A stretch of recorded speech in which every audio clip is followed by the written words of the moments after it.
السلام عليكم ورحمة الله وبركاته. الحمد لله رب العالمين والصلاة والسلام على سيد الأنبياء والمرسلين وعلى آله وصحبه أجمعين. يقول سبحانه وتعالى في كتابه الكريم بعد أن أقول أعوذ بالله من الشيطان الرجيم: ولا تتمنوا ما فضل الله به بعضكم على بعض للرجال نصيب مما اكتسبوا وللنساء نصيب مما اكتسبن واسألوا الله من فضله إن الله كان بكل شيء عليما. رب اشرح لي صدري ويسر لي أمري واحلل عقدة من لساني يفقهوا قولي آمين يا رب العالمين.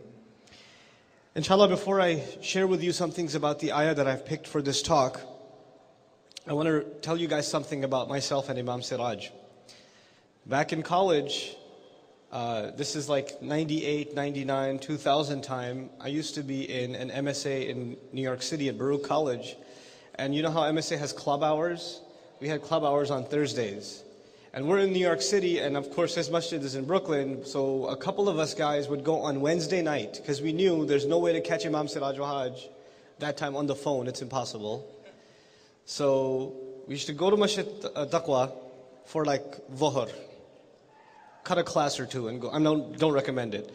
So go to Dhuhr and just go up to the desk, the security desk. There's a really big scary brother there. And so is Imam there? We have to ask him something about our MFA. This is wait in the musalla, brother. Okay. So Dhuhr comes, no Imam Siraj. Alright guys, let's wait till Asr. Wait till Asr. Maghrib.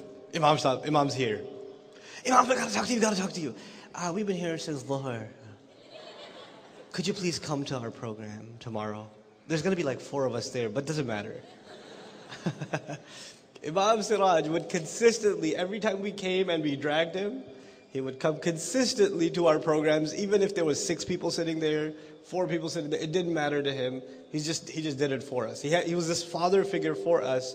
And ever since then, and this is before I could grow a beard, by the way, mind you, okay?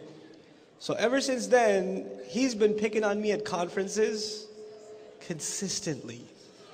He does not stop. And he has the right to do it, so I'm not complaining. But I just, I'll be like, I love you, Nouman. I mean, I really, really love you. But this is easier on me. You know what he used to do back in the day? I'd be sitting back in the audience somewhere, and in the middle of his talk, out of nowhere, where's Nouman? I know you here. Oh God.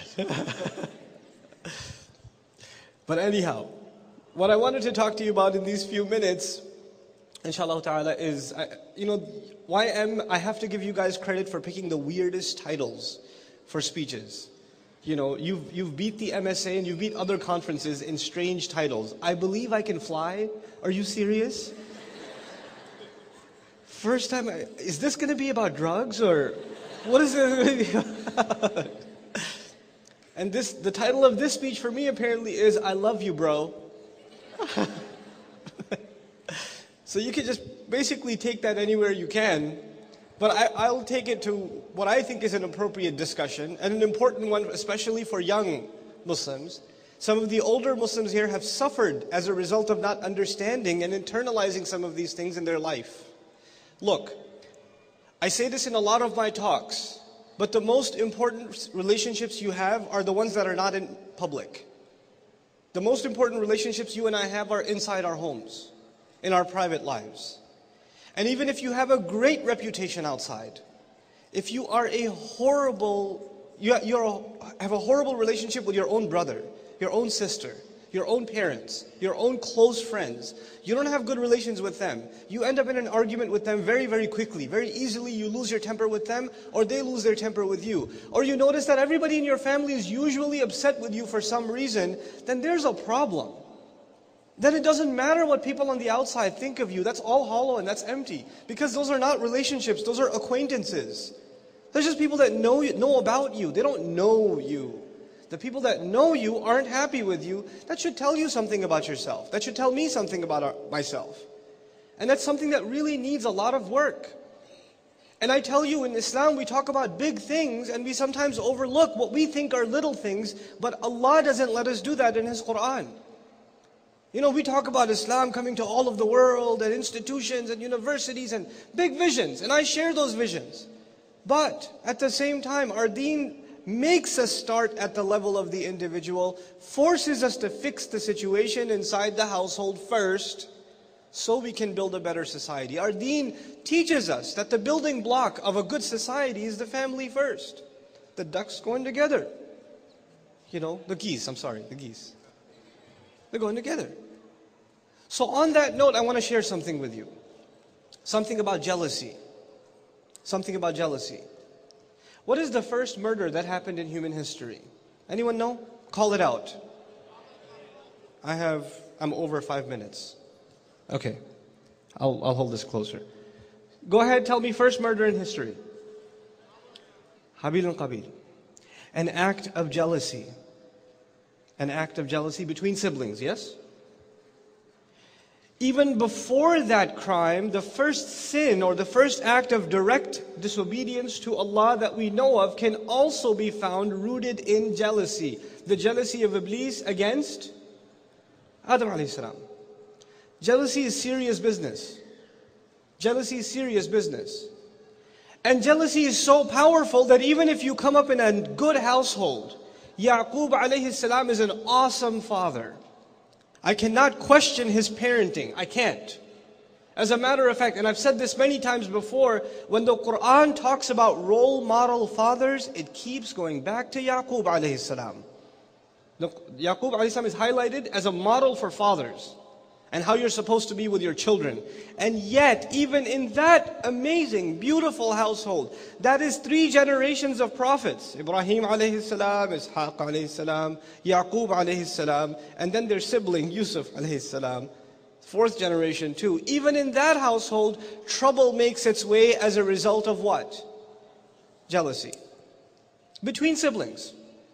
Between siblings. Sibling rivalry they call it nowadays, right? Now tell me this. I mean, how many of you have siblings, by the way, just so I know who I'm talking to? Okay, mashallah. We're Muslims. Like pretty much all of us have siblings. We don't do single child. That's just not our style. You know, like only one? Aren't you bored? You know. So, as our children are coming up, and as I came up, and as you come up, sometimes dad gets angry at you.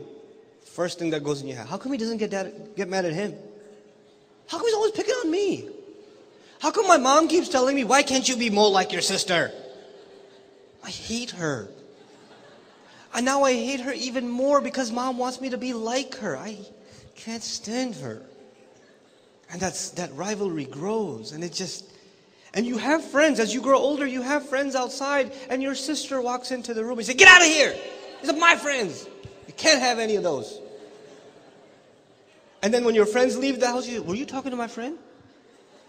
Don't talk to my friends. You know what's going to happen? Rivalry between sisters. Rivalries between brothers. You know, always fighting over stuff. Yo, bro, that's my shirt. What? You always do that. I hate that. And you're just beating each other up. And then, of course, dad comes in, and because we are, mashallah, Muslim fathers are awesome. They'll do one of 2 things. One, they'll punish the guy closest to them. Right, that's one like justice system in the Muslim. Hey, come here. That's one. And two, this is also a pretty amazing. No. We should have equal rights. So let's gather the entire extended family and punish all of them, because, you know, right? And as you're all getting punished, you blame that one. It's because of his. I can't stand him. As you know, in childhood, these things are funny, but they grow and they grow and they grow. And eventually, you're going to have a family of your own. And you're not going to be calling your brother or your sister because of some things that would be brewing for a very, very long time. I tell you now, as a matter of fact, I think one of the people that understands me better than anybody else, I can talk to her when I can't talk to, even my mom I can't talk to sometimes about some things, my wife, nobody will understand like my older sister. And she's very different from me. We're like polar opposites. We get on each other's nerves. We do. But When it comes to certain things, I know the only one that will understand what I'm saying is her. And she knows the only one that will understand what she's saying is me. So we call each other and talk about that stuff. You know, siblings have to have a lot of love for each other. And it's amazing, you know, some things Allah put inside of us. You'll be beating each other to death at home. Like, you two guys are just pounding each other. And then you go to school and somebody says something about your little brother. You go, what you say about my brother? It's my brother. I get to punch him in the face. You don't even, you don't talk to my brother like that. You know, you're so protective of him on the outside. It's time to start being protective of your siblings inside the home too. They have to be your best friends. Fighting's gonna happen, it's inevitable. But jealousy should never be there. A little bit of a quarrel here and there, that's a natural part of growing up. There's nothing wrong with it. I don't say there's anything wrong with it, you know. But there has to be a healthy atmosphere. A lot of you parents are worried because you're noticing your siblings, all they do when they talk is they fight. Every time they interact, they're upset with each other, you know. And they don't want the other to be around. And with girls, it's even more complicated. It's really complicated with girls. My girls will tell me, Abba, she looked at me.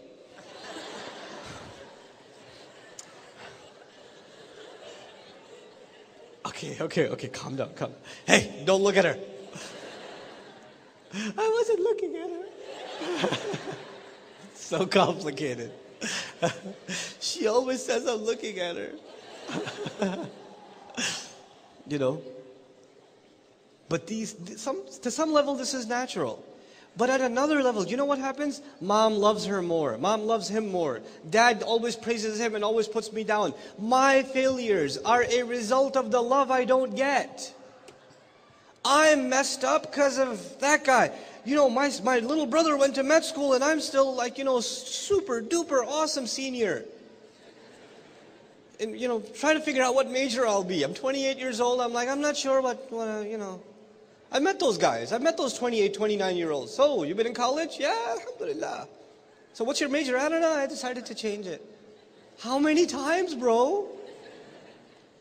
You know, and then if you get deep into a conversation, you know, my brother, he's really smart and, you know, Allah gave him the good genes.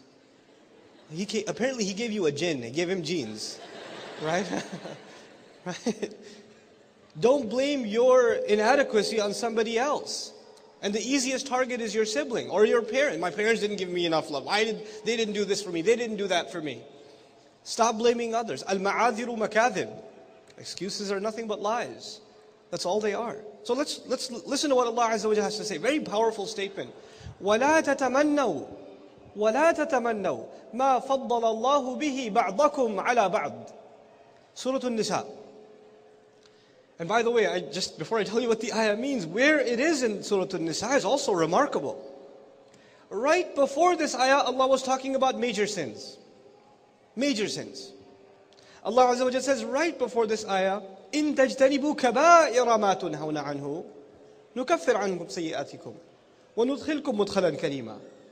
If you were to be able to stay away from the major sins, كَبَائِرَ مَا تُنْهَوْنَ عَنْهُ, the big deals of the things that you have been forbidden from, murder, riba, halal, haram consumption, those kinds of things. If you can stay away from that big stuff, I'll forgive your sins. نُكَفِّرْ عَنْكُمْ سَيِّئَاتِكُمْ. We will bury away from you your evil deeds. وَنُدْخِلْكُمْ مُدْخَلًا كَرِيمًا. And look at the language. We will enter you into a gracious entrance. In other words, the gate itself, you could say the gate will be beautiful in paradise. You could say the gate is going to be grand, it's going to be big. Allah says, no, the gate will be noble. In other words, anybody walking through it is being honored. They're being like, you know, inaugurated. They're being commemorated as they walk in. So honor is mentioned, dignity is mentioned. And in the very next ayah, Allah talks about people that have low self-esteem. They don't have enough respect for themselves. In the previous ayah, Allah said, I want you to go through a noble gate. مُدْخَلًا كَرِيمًا. An entrance that is noble in and of itself. And the next, وَلَا تَتَمَنَّوْا مَا فَضَّلَ اللَّهُ بِهِ بَعْضَكُمْ عَلَى بَعْضٍ. Don't wish for the things Allah favored others with, some over others. Allah gave your sibling better physical strength. He gave you better intellect. He gave him a more mathematical mind. He gave you a more, you know, creative mind, artistic mind. You know, what is going on back there? It's pretty awesome. Are there some kinds of extreme sports this year at the... Anyway, you know. Yeah. Sibling rivalry back there. Okay. So, what I'm trying to get across is Allah forbade us from wishing, I wish I could be taller. I wish I was the older brother. I wish I was like my sister. I wish I was this. I wish I was that. What Allah has given you is good. It's a favor from Allah. And wishing for something else is actually a negation of Alhamdulillah. When you and I say Alhamdulillah, we're grateful to Allah for what He has given us, not what we wish He gave us. Not what we wish. Alhamdulillah already is a statement of self-esteem. You're already grateful, happy, content with what Allah has given you, with what Allah has given me. Don't try to be somebody else. Just be yourself. Just be yourself and acknowledge that what you have is a gift from Allah Azza wa Jal. And then He even adds, sometimes this happens between brothers and sisters. You know, my brother gets to go outside, I don't get to hang out late at night. My brother gets to do everything, I don't get to do anything.